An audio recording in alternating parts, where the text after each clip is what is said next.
Greetings from Tokyo, my dear friends. This is Daisuke, and I very much hope that this video finds you well and in very good spirits wherever you are in the world. And today, if you don't mind, I would very much like to continue on our journey exploring the Criterion Collection release from 2020, which is called The Complete Films of Agnes Varda. And it's a Blu-ray set. And today I'd like to focus our attention, in particular, if you don't mind, on that Blu-ray, which is called Program 7. And the title given by the Criterion Collection is Her Body, Herself.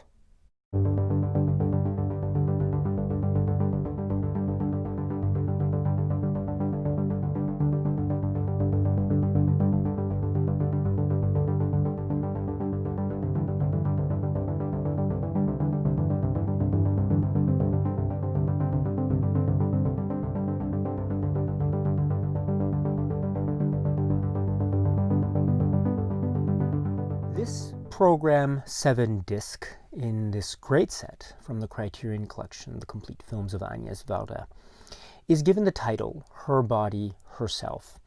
The films that are presented as part of the main curated body of works included on such Program 7 disc are L'une chante, l'autre pas, or One Sings, the Other Doesn't, from 1977. The next film is Réponses de Femmes, which is a short film from 1975, and then Plaisir d'Amour en Iran, which is a short film also from 1977. And there are some other works, and there's one in particular that can be found in the supplement section, which I will refer to later in this video.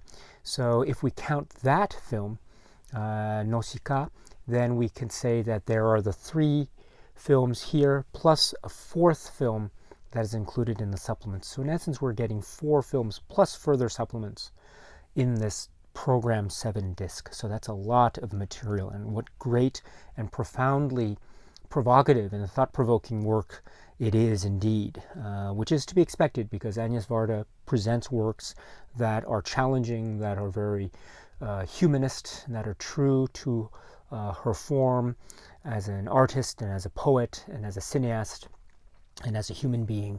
And these films are no exception to that. They are very, I would say, core and key to the thoughts and philosophies that I think we have seen Agnes Varda express in her cinema thus far, at least through the journey that we see presented by the Criterion Collection in this set, The Complete Films of Agnes Varda. So the first film that is part of this package is the film from 1977, L'une chante, l'autre pas, One Sings, the Other Doesn't. This is one of Agnes Varda's most remarkable works. In a body of work that is filled with so many remarkable works, this is so lovely and brilliant and thought-provoking and challenging, while also retaining a sense of loyalty to character and trueness of spirit and earnestness of camera eye and developed intimacy between Varda and her subject matter and the characters that inhabit this world. And this world is a world of fiction, because these are fictionalized characters, but we also understand that there is a lot that is of the truth of now, of the moment, especially set against the backdrop of the history of modern France in the 1960s, as this is a film that spans a number of years, and the lives of 2 women in particular, Pauline and Suzanne. And Pauline later becomes pomme, which is the word in French which means apple. And Suzanne also, we see her life develop and grow over time, given the various circumstances and situations and conflicts and challenges that she faces, as well as that of Pomme or Pauline as well. So these are stories of women whose lives intersect. They intersect over a sense of friendship and devotion towards each other, and also how that friendship is developed over time, despite, say, great distances of geographic space in between them, despite distances of time that separate them. Still, they are joined spiritually through a sense of loyalty and friendship, and of a common bond that is forged through various events that we see play out over the course of time, at certain points of time, yes. And some of these events are very much part of the everyday lived-in experience of young women in France during this time, the 1960s into the 1970s. Or they can be very dramatic narrative events that really shake the foundational core of these characters quite startlingly and quite shockingly. And we see how the characters then try to pick themselves up, move forward despite their circumstances, or in accordance with their circumstances, depending on what those circumstances may be, of course. And we see the parallels that exist between these two women. As I say, their lives are converged. Maybe they grow apart, and then maybe they come together again, and then maybe they grow apart. They try to maintain a certain correspondence through letter or postcard, but along the way, we as viewers see the results of time, the results of events, the results of their growth, the results of their experiences as women, whether it be, for example, in the instance of Suzanne, her relationship with her own family and her children, and what that means for her as events unfold in her life as we see them, as she grows up and as her children grow up, and what it is she has to do, not just to survive for herself, but also for her family, and the choices that she makes, and how that impacts her, and also how that impacts the people around her, including Pauline, or Pomme, the other main character of this film. And we follow her life as well. We see where she comes from and what her ambitions are, or what her plans are at the very start of the film with her own family. And we see how she either tries to go along with that, or maybe tries to go against that.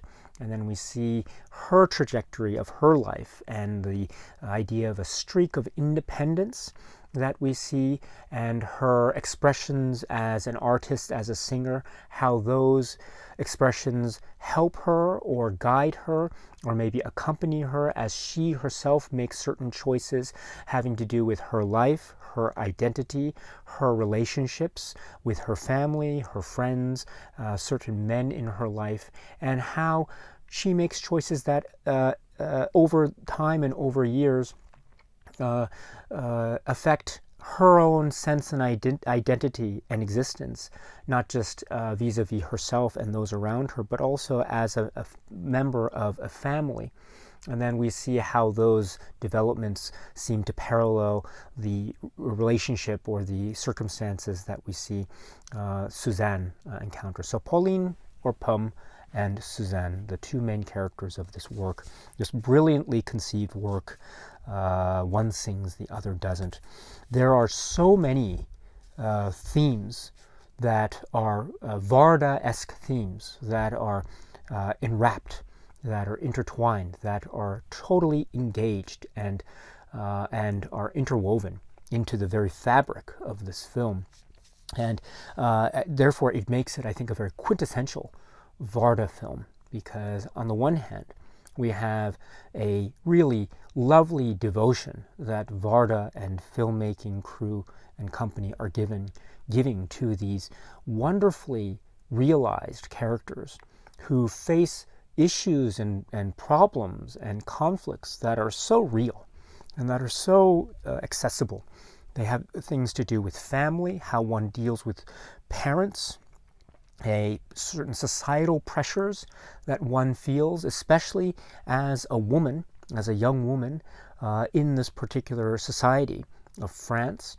And we see how those pressures are dealt with by these particular characters over time, how they try to adapt or how they try to resist, how that action of adapting or resisting forms a part of their inherent character that, as I say, never loses sight of their own sense of identity and sense of self and sense of worth, which is so remarkable and so heartwarming, despite all the various types of hurdles and obstacles that these respective characters face. They always face them with a sense of dignity and knowledge of oneself and one's abilities and limitations, and they still are able to reach solutions that, of course, are potentially life-affecting, but still they have consequences and they can realize their consequences, and these characters live with these consequences. Again,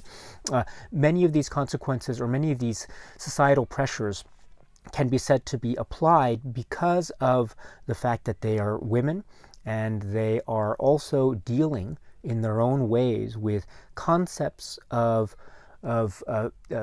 feminism and family and their identity in this modern society as women, and how it is that their choices really affect their own sense of identity.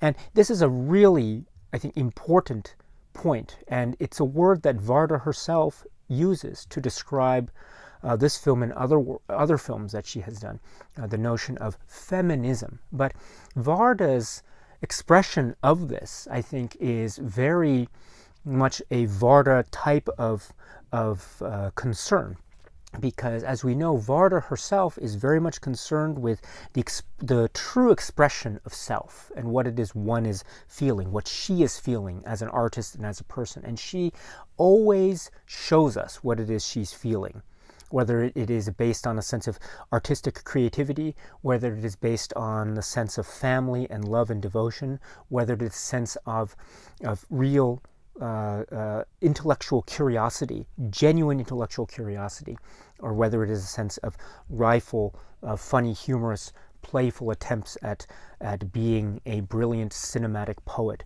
or all of the above. And I think that is very inherent in the way her camera treats these characters, Pauline and Suzanne and others in the film, in that she allows them to make decisions that are their own.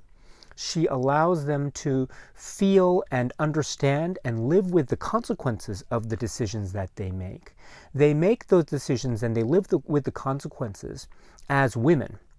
And it can mean either living on one's own, feeling or living a sense of quote-unquote free-spirited independence, or it can mean making decisions that root one in a sense of family and a sense of taking care of children, of child rearing, of meeting men, of having sexual experiences as women, of feeling a sense of intimacy and want and desire, or a sense of wanting to establish one's worth and self as a professional worker, learning skills for that purpose, a self-expression also in the context of an artist or singer and the like. And so this is all to say that it seems that Varda's sense of feminism, at least as expressed in this film, one sings, the other doesn't, is to, in essence, to allow the characters to live and express themselves as women in this society, and to live with the consequences of their decisions as women in this society. And with that, they are, I would say, they are shown to be very much proud of themselves. They are also shown to struggle with their choices and always wonder and question, but they are also filled with hope and intelligence and strength.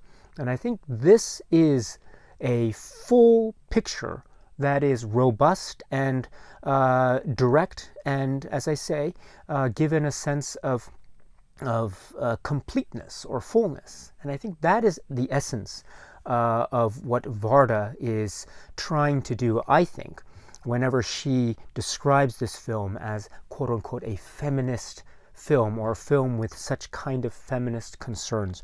And in that way, it becomes also very much a core humanist work that, as I say, cares very deeply about the characters, and thus allows us as viewers to care very deeply about them.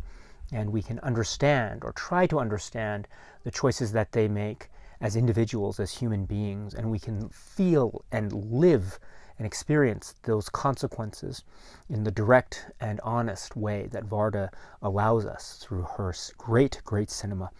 And so this is, therefore, a great statement film, but it is also such a great drama and so touching.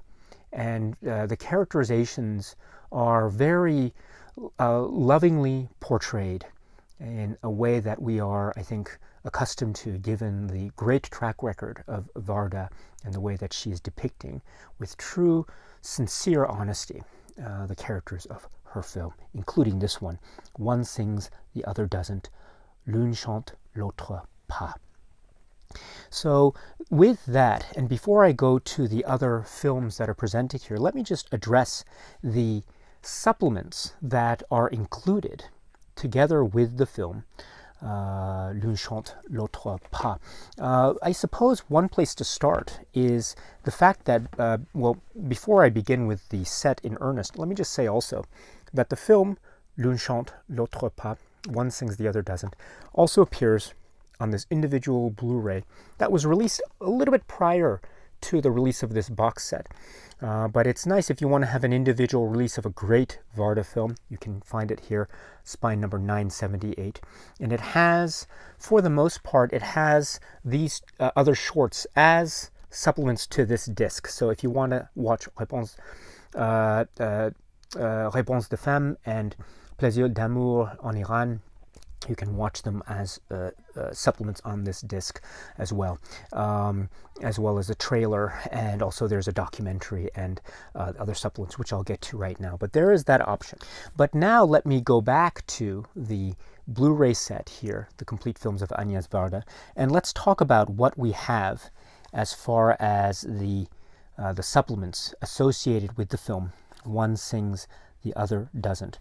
The first is a very interesting one, and this is a feature-length film from 1970, which is called NAUSICAA, and it's approximately an hour and 38 minutes, hour and 40 minutes, so it's feature-length, and it is a feature-length work that has, well, that's really complex and fascinating. And so just very briefly, you can find more information about this in the booklet that is included here, but just for information for purposes of this video, according to the booklet here, this was a film directed by Varda in 1970 for French television, but it was suppressed before it could be completed or broadcast. And so what we have as part of the supplements is a surviving print that was fortunately not part of what was lost or destroyed. So it's a miracle that we're able to watch the film to begin with, and it's great therefore to have it included in materials on Varda, not least of which of course being the Criterion set of this year. So the film is NAUSICAA. This is a really crucial work because it is a film that is dealing with, in such a intelligent Varda way, dealing with the events that occurred in Greece in the 1960s, and to be specific, in 1967, April 21st, 1967, which is the date that a military coup took place, which led to a period of Greek history, a military junta, or regime of the colonels. With this event that took place in Greece at this time, we have France also experiencing a number of exiles from Greece to France. And with that, Varda takes the opportunity to tell us a story about a young woman in France who is studying ancient Greek art. And we have a story about her and meeting one of these exiles from Greece and a relationship that occurs between these two characters. And the character's name is Agnes, and so this also allows for an exploration by Agnes Varda herself of her own familial roots, and her own familiar roots related to Greece specifically.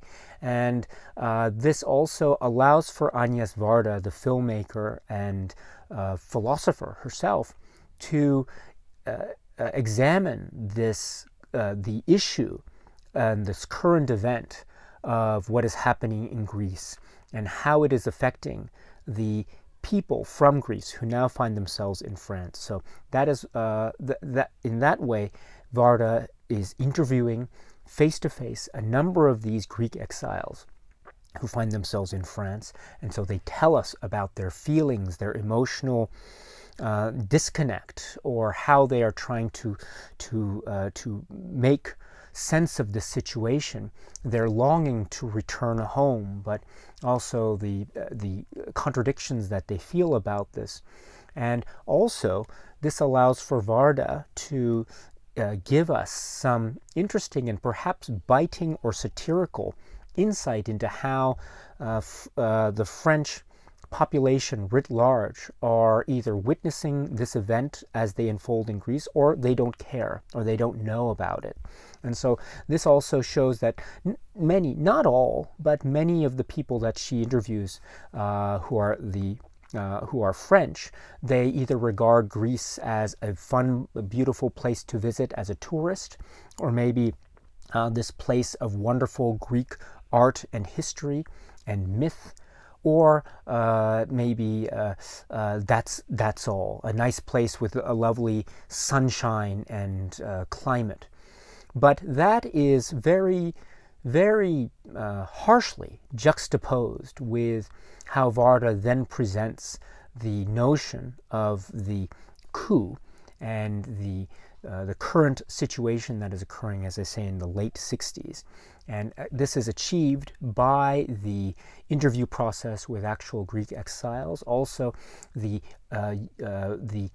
having an actor who is an exile play an exile and act alongside another actor who plays a young woman whose name is Agnes, and that, I think, automatically has connections with Agnes Varda herself, who herself is using the film to talk to us about the exploration of her own familial roots with Greece.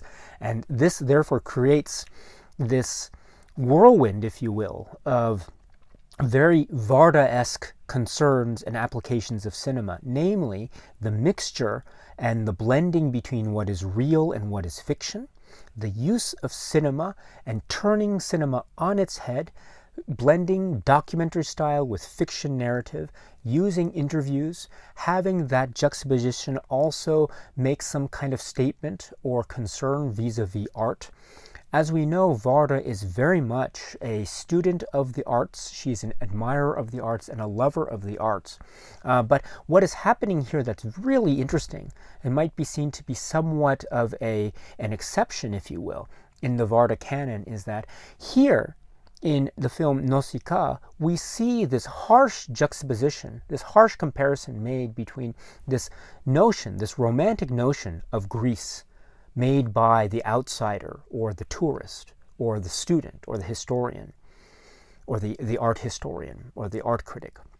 This romantic notion of Greece that may or may not always gel with the notion of Greece from the people who are from there and who are experiencing and who have to experience the day-to-day events of Greece, even though other people outside do not necessarily have to experience it. And so therein lies a really harsh juxtaposition, and perhaps, I'm not sure if it goes so far to say that that's some kind of commentary on the nature of appreciation of art, but in any event, it does point to a sense of irony about perceptions of Greece versus the actual lived-in experience of Greece.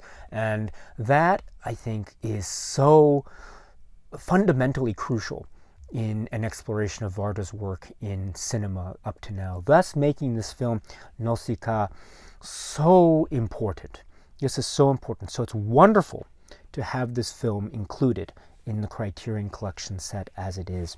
Now, one thing that I must point out, which is a question that I have, is why was NAUSICAA included as a supplement for this particular program 7 and say not with another program?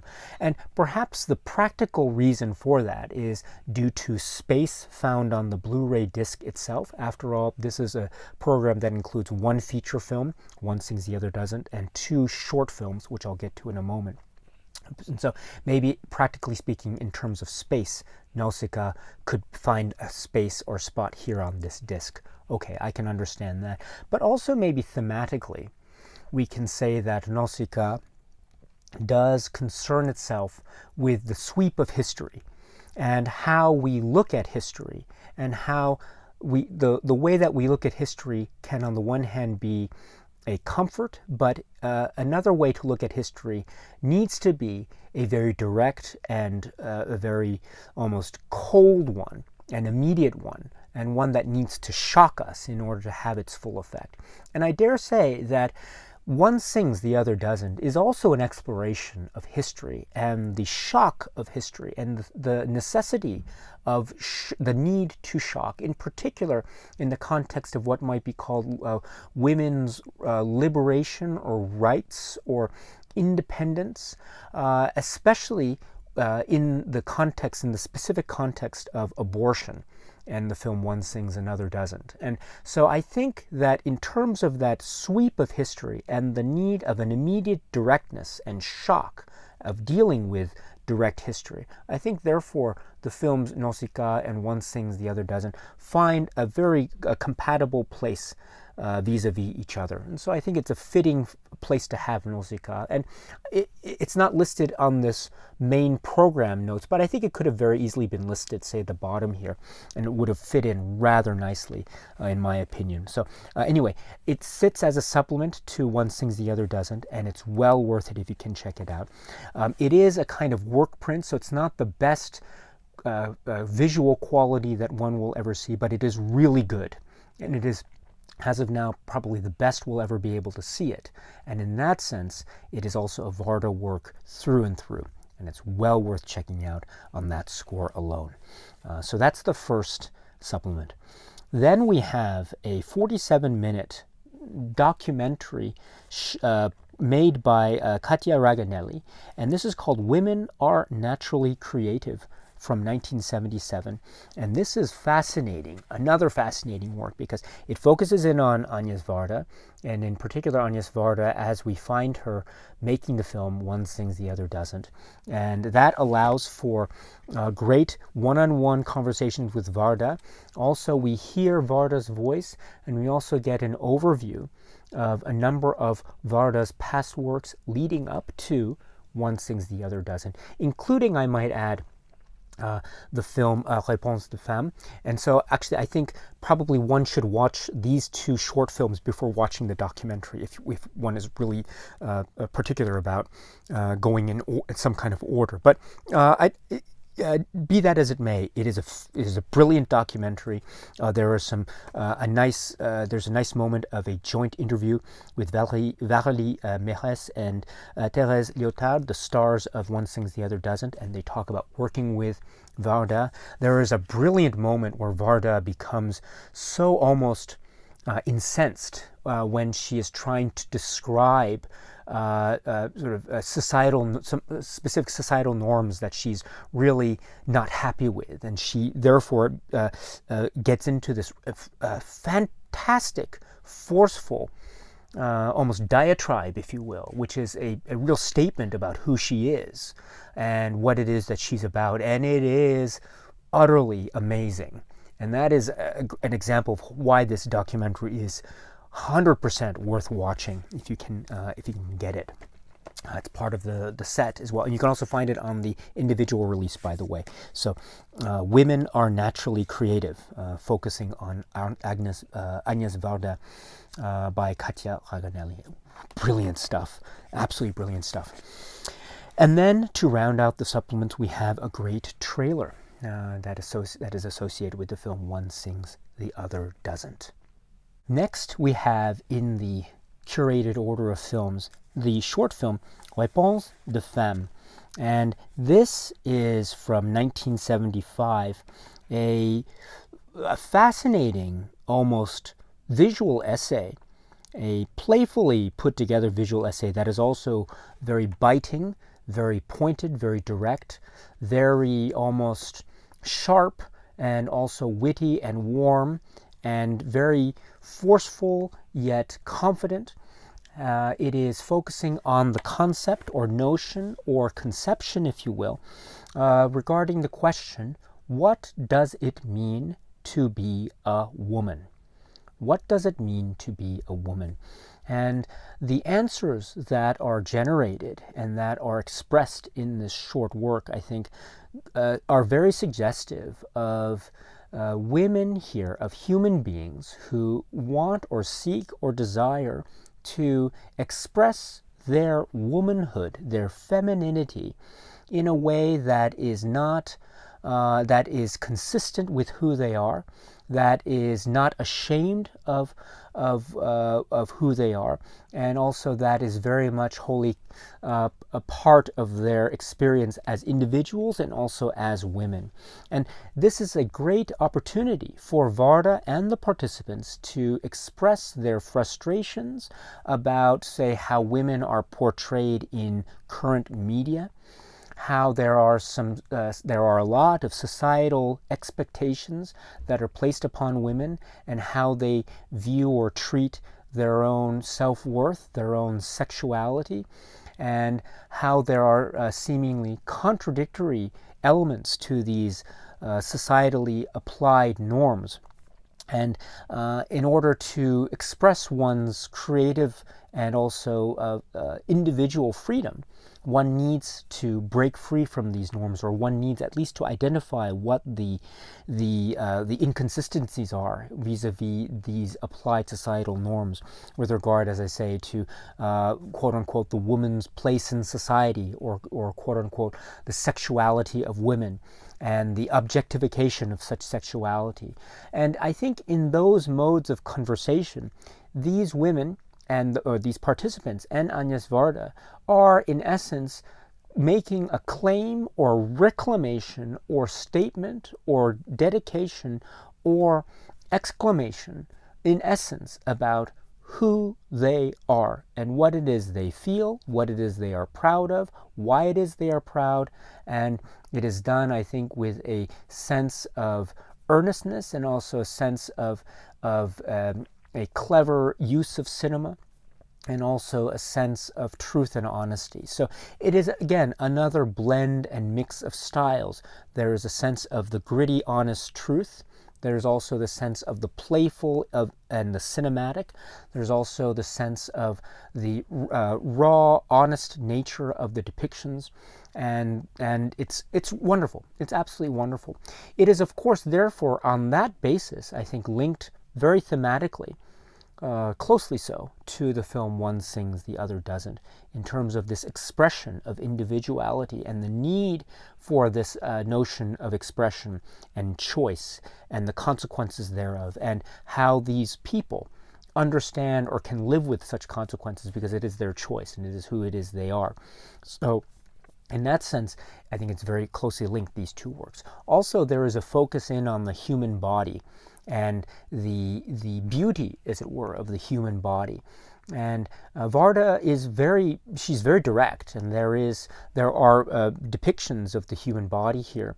And the point of those depictions is to show, as I say, the glory that is a beautiful human being in all of its states of existence throughout life. And I think this is also a way to try to take away the notion of, say, nudity as a means of objectification of women, but rather using it as a way to establish one's identity and to establish a sense of pride and happiness and a sense of self vis-a-vis one's sexuality and one's body. And in that way, the focus in on the human body is a very key element of One Sings, the Other Doesn't, and also it's a key element that has emerged elsewhere in Varda's filmography, in other past programs, for example. In that way, this is wholly consistent with Varda's filmography as a whole, and within this program itself as well. So wonderful stuff. The supplement associated with the film Réponses de Femmes is the introduction by Agnès Varda from 2007. It's very short. It's only about a minute or so. But she talks about 1975, how UNESCO claimed it to be the Year of the Woman, and how this was in essence a response, if you will, by women, thus the title Réponses de Femmes, in regards to the question, what does it mean to be a woman? And what an answer that is provided in the work. So that is Réponses de Femmes. And then the third film in the curated order here is the short film PLAISIR D'AMOUR en Iran. And this is a very short film, but it is so key, again, really connected to the world of One Sings, the Other Doesn't in particular, because of the appearance of a number of characters that we see in the film One Sings, the Other Doesn't. So in many ways, PLAISIR d'Amour en Iran can be said to be within the same universe, shall we say, as One Sings, the Other Doesn't. It does focus in on other aspects that we didn't see included in One Sings, the Other Doesn't. And so in many ways it forms a nice companion work or parallel piece to the feature-length film. So it exists, I think, really nicely on that plane of existence. However, that's not all.